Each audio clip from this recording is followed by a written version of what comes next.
alaikum. I'm Neelam. I'm your biology teacher. And in our previous lectures, we have discussed some basic points or terminology about the gaseous exchange, and we have discussed gaseous exchange in plants and animals. और मुझे उम्मीद है कि आपको वो तमाम lectures clear हो चुके होंगे. अगर आपको कोई उनमें प्रॉब्लम आ रही है और आपको वो प्रॉपर्ली समझ नहीं आए तो आप मुझे जो है लेक्चर के दौरान कमेंट कर सकते हैं और बता सकते हैं कि आपको कौन सा पॉइंट जो है वो समझ नहीं आया. आज का हमारा जो टॉपिक है वो भी यूनिट नंबर 1 में से है, जो कि है गैशियस एक्सचेंज. इसका आज हम टॉपिक करेंगे रेस्पिरेटरी डिसऑर्डर. डिसऑर्डर्स हम कहते हैं डिजीज़ को, और रेस्पिरेटरी सिस्टम से रिलेटेड डिजीज़ हैं, तो इसका मतलब है कि वो तमाम डिजीज़ या वो तमाम बीमारियां जो आपके रेस्पिरेटरी ट्रैक से एसोसिएटेड हैं उन्हें आप रेस्पिरेटरी डिसऑर्डर्स कहेंगे. रेस्पिरेटरी डिसऑर्डर्स जो होते हैं ये दो तरह के होते हैं. एक अपर रेस्पिरेटरी ट्रैक इन्फेक्शंस होते हैं और एक लोअर रेस्पिरेटरी ट्रैक इन्फेक्शंस होते हैं. इस चैप्टर के अंदर जो मोस्टली हम लोगों ने पढ़ना है वो हमने अपर रेस्पिरेटरी ट्रैक्स के बारे डिसऑर्डर्स के बारे में पढ़ना है. आपके सामने पिक्चर है. लुक एट दिस पिक्चर और diagram. First is the bronchitis, second is lung cancer and third is asthma. ये वो बीमारियां हैं जो आपके रेस्पिरेटरी ट्रैक में किसी भी प्रॉब्लम या किसी भी इन्फेक्शन की वजह से होती हैं, जिनमें से हम मोस्टली जो डिजीज़ के बारे में डिस्कस करेंगे वो हैं इस लेक्चर के अंदर bronchitis and emphysema. Now look at this. It is a respiratory disorder. The diseases associated with the respiratory tract are called disorders of respiratory system. तो वो तमाम बीमारियां जो हमने पहले भी बताया आपके रेस्पिरेटरी ट्रैक के साथ अटैच्ड होती हैं या आपके रेस्पिरेटरी ट्रैक को अफेक्ट करती हैं, उन्हें आप डिसऑर्डर्स ऑफ रेस्पिरेटरी सिस्टम बोलते हैं. और अगर हम बात करें पूरी वर्ल्ड में और उसमें से हम बात करें पाकिस्तान की, तो पाकिस्तान के अंदर रेस्पिरेटरी डिजीज़ जो हैं उनका रेट बहुत ज़्यादा है. और वो रेट इसलिए ज़्यादा है क्योंकि पाकिस्तान में पोल्यूशन बहुत ज़्यादा है ड्यू टू फॉसिल फ्यूल. और फॉसिल फ्यूल्स की वजह से जब भी हम इनको जलाते हैं तो इसकी वजह से बहुत ज़्यादा पोल्यूटेंट रिलीज़ होते हैं जो कि आपकी एयर को और आपकी बहुत जो डिफरेंट एरियाज़ हैं उनको पोल्यूटेड करते हैं, आलूदा करते हैं. और उसकी वजह से पाकिस्तान में इनकी रेशो जो है या इनकी जो शरह है वो बहुत ज़्यादा है. Some important disorder of respiratory system are first bronchitis, emphysema, pneumonia, asthma, lung cancer. First disease के बारे में स्टडी करेंगे रेस्पिरेटरी डिसऑर्डर में, वो है आपके पास emphysema. Emphysema is the destruction of the wall of alveoli. It results in larger air sac with less surface area for gaseous exchange. As lung tissues break down, the lungs do not come back to their original position after exhalation, so air cannot be pushed out and is trapped in the lungs.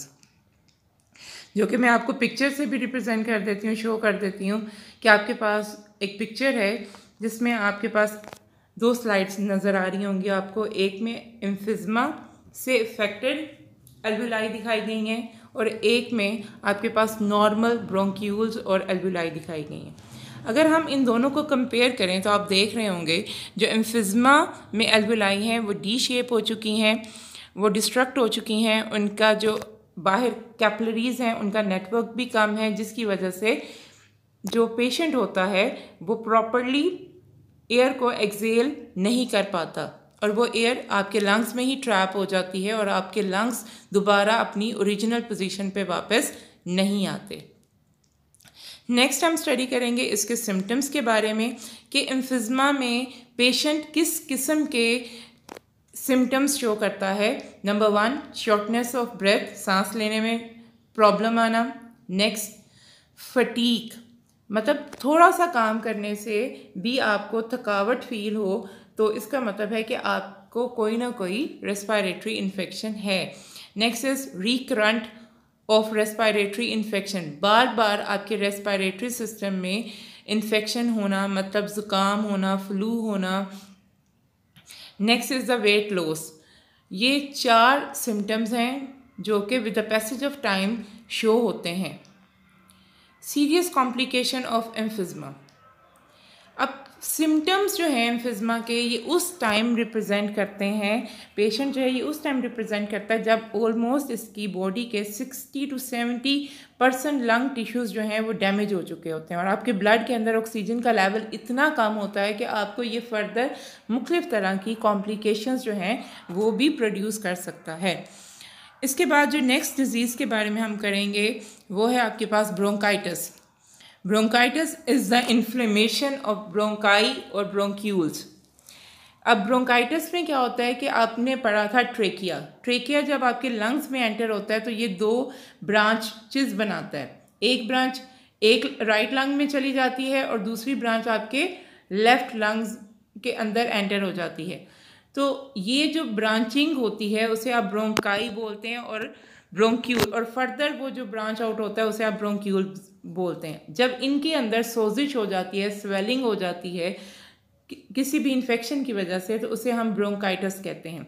It result in the more secretion of mucus into the tubes, जिसकी वजह से आपकी इन tubes के अंदर mucus या जो sticky material होता है उसकी क्वांटिटी ज़्यादा हो जाती है, leading to the swelling of tubular wall and narrowing of tubes, जिसकी वजह से आपकी ये जो ब्रोंकाई की जो ट्यूब्स हैं वो एक तो उनका एरिया अंदर से कम हो जाएगा, जिसकी वजह से एयर को पास करना मुश्किल हो जाएगा। अब ब्रोंकाइटिस जो है ये किस वजह से होती है, इसके कॉजेटिव क्या हैं, कौन से ऑर्गेनिज्म ये कोज करते हैं? Number 1 is the viruses, second bacteria, and third is exposure of chemical irritant just like tobacco smoke. कि अगर आपकी सराउंडिंग में कोई सिगरेट पीता है या उसके सिगरेट के धुएं की वजह से भी आपको ब्रोंकाइटिस हो सकता है। Next is the type of bronchitis. अगर हम ब्रोंकाइटिस की बात करें तो इसकी 2 टाइप्स हैं। Number 1 is the acute bronchitis. Acute bronchitis जो होती है ये तकरीबन पेशेंट को 2 से 3 वीक तक रहती है और इसमें कोई भी परमानेंट डैमेज आपके लंग्स को नहीं पहुंचता और आपके लंग्स जो हैं वो दोबारा विद मेडिकेशन रिकवर कर सकते हैं।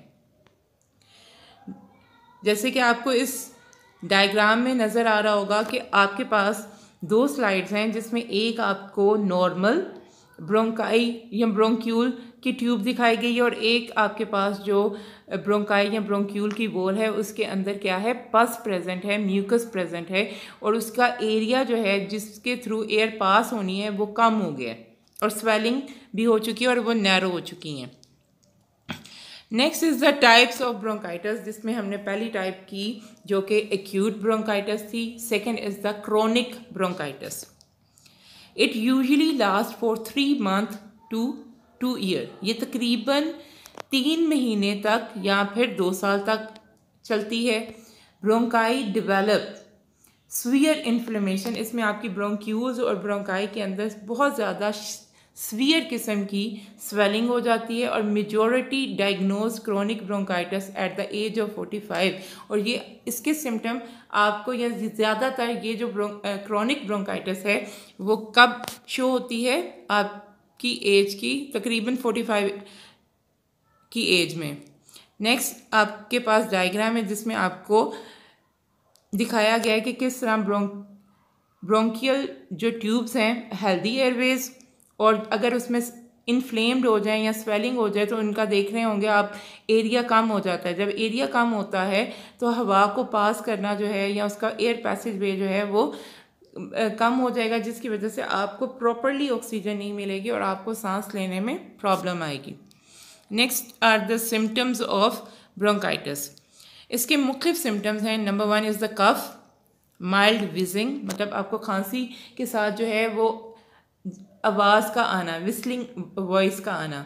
Next is fever, chill and shortness of breath specially doing hard job. तो इस टॉपिक के अंदर हम लोगों ने जो थी रेस्पिरेटरी डिसऑर्डर के बारे में पढ़ा, जिसमें हमने 2 रेस्पिरेटरी डिसऑर्डर किए। फर्स्ट जो था आपके पास एम्फिज़मा था, सेकंड आपके पास ब्रोंकाइटिस था। इसके हमने सिम्टम्स किए, कॉजेज़ किए और इनकी टाइप्स की।